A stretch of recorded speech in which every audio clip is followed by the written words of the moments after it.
जय नारायण। आज का टॉपिक स्टैक है।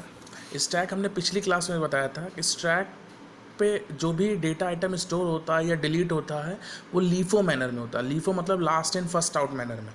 स्टैक एक से लीनियर डेटा स्ट्रक्चर है जिसमें जो डेटा ऐड होता है वो भी एक एंड से होता है और डिलीट होता है वो भी एक एंड से होता है। उसको हम टॉप कहलाते हैं, उसको हम टॉप कहते हैं। जिस एंड से डेटा ऐड होता है, जिस एंड से डेटा डिलीट होता है उसको हम कहते हैं टॉप। ये एग्जांपल हमने पिछली क्लास में आपको शेयर किया होगा और आपको ध्यान हो तो देखो, अगर हमको बुक का एग्जांपल लेते, देखो सबसे ऊपर वाली बुक को अगर निकालना है तो वो भी टॉप का, ऐड करना है तो भी हम टॉप में ऐड करते हैं। ये स्टैक में बहुत इंपॉर्टेंट है। जो भी काम हम करते हैं वो एक एंड से करते हैं, चाहे वो हम ऐड कर रहे हों चाहे हम डिलीट कर रहे हों, उसको हम टॉप कहते हैं। ठीक, आगे चलते हैं। देखो स्टैक क्यों हम पढ़ रहे हैं और कहाँ इसका यूज़ करना है। देखो स्टैक सिंपल डेटा स्ट्रक्चर है जो डेटा को स्टोर करता है, रिट्रीव करता है सीक्वेंस में। सीक्वेंस का मतलब जिस ऑर्डर में डेटा आता है उसी ऑर्डर में डेटा निकलेगा भी। ठीक, बहुत सारे रियल वर्ड एग्जांपल्स हैं, उसमें से एक एग्जांपल हमने तुमको शेयर किया। सपोज तुम एक वर्ड प्रोसेसर बना रहे हो और उसमें तुमको अंडू का फीचर लिखना है। अंडू का मतलब जानते हैं? अंडू का मतलब जो वापस अपने एक्शंस को करता है। जैसे आपने अभी सपोज IMAGIN लिखा तो इमेजिन लिखा पूरा वर्ड, तो अब अंडू करेगा तो पहले ई हटेगा, फिर एन हटेगा, फिर आई जी, इस तरह से हटेगा। तो अंडू का फीचर अगर आपको बनाना तो उसमें देखिए स्टैक का यूज़ होगा। क्यों? क्योंकि जिस तरह से डेटा आइटम आएगा, जो सबसे बाद आएगा वो सबसे पहले जाएगा। भाई पहले सबसे सपोज एग्जांपल में ई आया था सबसे लास्ट में, तो सबसे पहले अगर हमको अंडू करेंगे तो ई हटेगा, फिर एन हटेगा, फिर आई हटेगा। इस तरीके से अंडू फीचर काम करता है। तो वहाँ पे हमको स्टैक का यूज़ करना पड़ेगा। ऐसे बहुत सारे एग्जांपल्स हैं जहाँ पे हमको, रियल वर्ल्ड एग्जांपल्स हैं जहाँ पे हमको स्टैक का यूज़ करना होता है। दो ऑपरेशंस होते हैं स्टैक के अंदर, आपको मैंने पहले ही बता दिया था। एक होता है पुश, एक होता है पॉप। पुश का मतलब आइटम जो इंसर्ट होगा वो टॉप ऑफ द स्टैक से इंसर्ट होगा। देखो मैंने एक एग्जांपल भी दिया। सपोज जैसे हमने ई को इंसर्ट किया स्टैक के अंदर, ये स्टैक मतलब मेरी मेमोरी है। स्टैक के अंदर हमने ई को इंसर्ट किया तो जो मेमोरी स्टोर हुई वो इस तरह से हुई, ABCDE। उस समय, इस समय टॉप पे हमारा डी है, लेकिन इस समय हमारा टॉप पे क्या हो जाएगा? ई हो जाएगा। एक और एग्जाम्पल देखो, एक हमने आइटम लिया 1 2 3 4, पुश हमने किया 5 को, 5 इंसर्ट हो गया पहले टॉप पे। इसमें देखो टॉप क्या था? 4। इसमें टॉप क्या बन जाएगा हमारा? 5 बन जाएगा। इस तरीके से हम पुश करते हैं। पॉप का मतलब रिमूव करते हैं item from the top of the stack. तो अगर हमको देखो टॉप ऑफ द स्टैक के अंदर हमने ABCDE लिखा हुआ है, टॉप ई से रिमूव होगा। पहले हमारा टॉप क्या था? ई था। अगर हमने ई को पॉप कर दिया, अब हमारा टॉप क्या बन जाएगा? डी बन जाएगा। इसी को देख के हमने एक प्रोग्राम बनाया हुआ। देखो प्रोग्राम बहुत बड़ा था इसलिए हमने उसको छोटे छोटे फेज़ में किया हुआ। तो पहला फेज़ उसमें से ये है, पहला फेज़ उसमें से ये है कि हमने एक स्टैक को एक एम्प्टी लिस्ट में स्टोर किया। टॉप को हमने -1 सेट कर दिया। क्यों सेट कर दिया? क्योंकि हमारी वैल्यू कहाँ से स्टोर शुरू होती है? 0 से स्टोर होती है। भाई वैल्यू में एड्रेस कहाँ से स्टोर दिखाता है? 0 से स्टोर कराता है, तो हमने -1 में स्टोर किया। इसका मतलब मेरा लिस्ट में जो वैल्यू है वो क्या है? अभी एम्प्टी है। जो स्टैक में वैल्यू स्टोर्ड है वो है अभी एम्प्टी। वाइल का एक हमने इनडिफिनिट लूप चला दिया, जब तक यूज़र मांगेगा तब तक वैल्यू चलती चली जाएगी। हमने इसमें 5 फंक्शंस बनाए हैं, पुश, पॉप, ट्रांसफर, स्पीक और एग्जिट।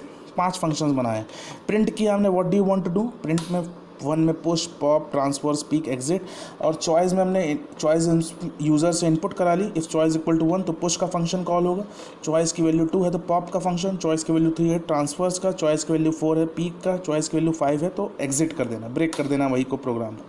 अब आगे चलते हैं। सबसे पहले हम एक फंक्शन देखते हैं जिसमें डेफ इज़ एम्प्टी बनाया हुआ। हम इज़ एम्प्टी क्यों बनाया? सपोज़ यूज़र ने कुछ वैल्यू मांगी पॉप की, उसने इनपुट कर दिया पॉप। अब पहले इज़ एम्प्टी को चेक करना बहुत ज़रूरी है। क्यों? क्योंकि ये तो बताना पड़ेगा ना यूज़र को कि अगर वैल्यू स्टैक में है या नहीं है, तो सबसे पहले ये वैल्यू ज़रूर चेक होनी है। इसलिए इस एम्प्टी का फंक्शन रखना आपको बहुत ज़रूरी है। इस एम्प्टी स्टैक और टॉप 2 वेरिएबल हमने पास किए। स्टैक का मतलब आप समझ गए, लिस्ट हम पास कर रहे हैं पूरी, और टॉप का वैल्यू मतलब जो -1 पे हमने सेट किया। इफ़ टॉप इक्वल टू -1, भाई अगर टॉप की वैल्यू -1 है, रिटर्न ट्रू। एम्प्टी है लिस्ट, कोई वैल्यू इसमें स्टोर नहीं है, ना पॉप होगा, ना ट्रांसफर्स होगा, ना पीक होगा। अगर टॉप में वैल्यू है तो रिटर्न फॉल्स, आगे चला जाएगा रूप। समझ गए? अब हम आते हैं पुश के फंक्शन। पुश में भी हमने 2 वेरिएबल पास किए, स्टैक और टॉप। आंसर एक हमने ANS, एक हमने वेरिएबल लिया, उसकी वैल्यू हमने 1 सेट कर दी। इफ़ A इक्वल टू 1, तब उसमें क्या करना है, वैल्यू को इनपुट करना। Element is equal to eval input into the element, और स्टैक डॉट अपेंड करके हम वैल्यू क्या करेंगे, लिस्ट में ऐड करेंगे। भाई अपेंड फंक्शन का काम होता है लिस्ट में उस वैल्यू को ऐड करना, तो अपेंड से वैल्यू क्या होती जाएगी, लिस्ट में ऐड होती जाएगी, और टॉप की वैल्यू हर बार बढ़ती चली जाएगी। भाई सपोज हमने 1 इनपुट किया, तो 1 के बाद अब पहले इस समय टॉप किसको फेस कर रहा था, 1 को फेस कर रहा था। अब हमने इनपुट कर दिया 2, तो अब टॉप किसको पॉइंट कर रहा होगा, 2 को पॉइंट कर रहा होगा। फिर हमने 3 इनपुट कर दिया, तो टॉप कहाँ पे चला जाएगा, 3 पे चला जाएगा, 4 पे चला जाएगा, इस तरह बढ़ता जाएगा। लास्ट में जब हम चाहेंगे कोई वैल्यू इनपुट नहीं करना, तो रिटर्न टॉप कर देंगे, तो वैल्यू लास्ट वाली जो भी वैल्यू हम इनपुट करेंगे वो टॉप को पॉइंट कर रही होगी। ये पुश का फंक्शन है। पॉप का फंक्शन समझिए, पॉप में हमने 2 वेरिएबल पास किए, स्टैक और टॉप। इफ़ इज़ एम्प्टी, अभी फिर हमने चेक किया। देखो हमने पुश में क्यों नहीं चेक किया, क्योंकि ऑलरेडी कोई एलिमेंट नहीं होगा तो वो बाहर आ जाएगा, होगा तो उसके आगे, क्योंकि हम अपेंड फंक्शन का यूज़ कर रहे हैं तो वो उसके आगे एंट्री करना शुरू कर देगा। पॉप में हमने इज़ एम्प्टी इसलिए चेक किया क्योंकि अगर वो वैल्यू डिलीट करना चाहेगा तो पहले तो ये तो चेक करे कि वैल्यू है या नहीं है, तो इस एम्प्टी को हमने यहाँ पे कॉल कर लिया। अगर इस एम्प्टी में वैल्यू फॉल्स निकल जाती है तो स्टैक इज, अगर ट्रू निकल जाती है तो स्टैक इज एम्प्टी दे देगा, एल्स तो फिर वो पॉप करेगा, एल्स का फंक्शन रन करेगा। इस element stack dot pop top, जो भी एलिमेंट टॉप पे होगा वो क्या हो जाएगा, डिलीट हो जाएगा। यहाँ पॉप की जगह हम डेल भी यूज़ कर सकते थे, लेकिन हम स्टैक कर रहे हैं इसलिए हम पॉप का ही फंक्शन आपको समझा रहे हैं। तो स्टैक डॉट पॉप करेंगे, टॉप में हमने वैल्यू, जो भी वैल्यू टॉप पे होगी वो क्या हो जाएगी, पॉप आउट हो जाएगी, डिलीट हो जाएगी, और टॉप की वैल्यू 1 घट जाएगी। सपोज पहली वैल्यू 4 पे थी, 4 पे पॉइंट कर रही थी, हमने 4 को डिलीट कर दिया, तो अब वैल्यू किसको पॉइंट कर रही होगी, 3 को पॉइंट कर रही होगी, इसलिए हमने टॉप यहाँ पे top minus is equal to 1 set कर दिया। ट्रांसफर समझिए, ट्रांसफर्स का मतलब जो वैल्यू हमारी स्टैक में है, जो वैल्यू हमारी मेमोरी में है, उसको हमको एक एक करके अगर देखना होता है तब हम ट्रांसफर्स फंक्शन का यूज़ करते हैं। तो हमने फिर इस एम्प्टी चेक किया। क्यों चेक किया, क्योंकि हमको ये वैल्यू चेक करनी है कि स्टैक में कोई वैल्यू है या नहीं है। अगर नहीं है तो एल्स का फंक्शन रन कर जाएगा, अगर वैल्यू है, भाई नहीं है तो वो इफ़ का वहीं पे ब्रेक हो जाएगा, अगर नहीं है तो एल्स का फंक्शन रन होगा। For I in range top -1, भाई 1 से लेकर टॉप से लेकर -1 तक जाना है। If I equal to top, तो print stack I top value, else print stack I. अगर पहली वैल्यू ही आई की वैल्यू जो उसमें इनपुट किया अगर वो टॉप है तो वही टॉप अलाउट कर देगा, नहीं तो वो वैल्यू लास्ट वाली जो होगी वो टॉप पे आ जाएगी।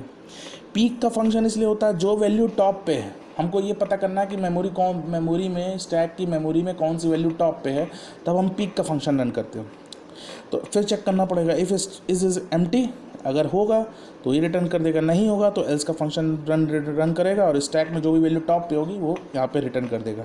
देखिए इसका आउटपुट, हमने सबसे पहले वैल्यू लिया what do you want to push. हमने आपको पहले फेस बताया था कि हमने 5 फंक्शंस रन कराए। हमने पहला वैल्यू लिया इंटर योर चॉइस 1, मतलब हम पुश करना चाह रहे हैं, तो इंटर द एलिमेंट 2 हो गया। फिर अब देखिए यहाँ पे आप समझिएगा, यहाँ पुश का फंक्शन रन हो रहा, 1 हमने दिया, पहले उसने किया एंटर द एलिमेंट, हमने 1 दिया, वैल्यू 1 ऐड हो गई, टॉप +1 हो गई, वैल्यू बढ़ के नेक्स्ट पे चलेगी। अब वो फिर पूछेगा answer input enter 1 to continue entering element. अगर वैल्यू 1 हम देंगे तो फिर इंटर एलिमेंट करेगा। तो देखो हमने 1 दिया, फिर उसने इंटर द एलिमेंट मांगा 3, enter the 1 to continue element, फिर हमने 4 डाला, फिर 1 डाला, फिर 7 डाला, फिर हमने मांगा, फिर 8 डाला।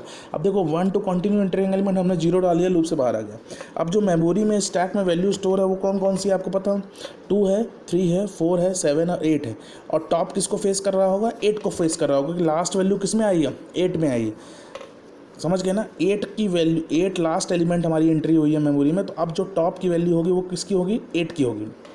चलिए नेक्स्ट हम देखते हैं, हमने फिर मांगा, हमने फिर से रन करा प्रोग्राम, हमने मांगा इंटर योर चॉइस, तो हमने 2 डाला, पॉप का फंक्शन रन हुआ, देखो एलिमेंट 8 डिलीट हो गया। क्यों, क्योंकि 8 को टॉप पॉइंट कर रहा था इसलिए 8 डिलीट हो गया। अब जो टॉप की वैल्यू वो -1 हो गई होगा, अब किसको टॉप पॉइंट कर रहा होगा, 7 को पॉइंट कर रहा होगा। What do you want to do, अब हमने इसमें ट्रांसफर्स करा, हमने यहाँ पे एक नया वैल्यू स्टोर करा दिया क्योंकि वैल्यू बहुत लंबी हो गई थी, तो हमने फिर से 2 वैल्यू स्टोर कराई, 1 और 2। अब देखो ट्रांसफर फंक्शन हम रन कराएंगे तो देखो 2 टॉप पॉइंट कर रहा कि 2 वैल्यू स्टोर्ड है, 1 और 2, और 2 जो हमारा टॉप पे पॉइंट कर रहा है। फिर हमने पीक फंक्शन रन कराया, इंटर योर चॉइस 4, तो टॉप पीक फंक्शन, तो टॉप पीक फंक्शन में क्या करता है, जो भी टॉप मोस्ट वैल्यू होती है वो रिटर्न करता है। टॉप मोस्ट वैल्यू यहाँ पे क्या है, 2 है। ऊपर वाले में एग्जांपल देखिए, ये देखिए 2 है, तो 2 हमारी वैल्यू क्या करेगा, रिटर्न कर देगा। अब व्हाट डू यू वांट, हमने एग्जिट किया, तो एग्जिट में प्रोग्राम से बाहर आ गया। अब देखो हमने एक साथ उसको छोटा सा एक वैल्यू दिया जिसमें हमने पहले में फंक्शन, देखो पहले में हम पुश कर रहे हैं, उसके बाद हम ट्रांसफर्स दिखा रहे हैं, उसके बाद हम लास्ट में पीक दिखा रहे हैं, उसके बाद हम यहाँ पे एग्ज़िट दिखा रहे हैं। इस तरीके से स्टैक के फंक्शंस रन होते हैं। ये प्रोग्राम थोड़ा बड़ा था, इसलिए हमको इतने फेज़ों में इस प्रोग्राम को दिखाना पड़ा। सबसे पहले हमने पाँचों फंक्शंस बनाए। फंक्शंस के बाद हमने अपना मेन प्रोग्राम लिखना शुरू किया, जो ये है। पहले हमने इतने सारे फंक्शंस बनाए पूरे, उसके बाद हमने इनको प्रोग्राम में एंट्री करानी शुरू की।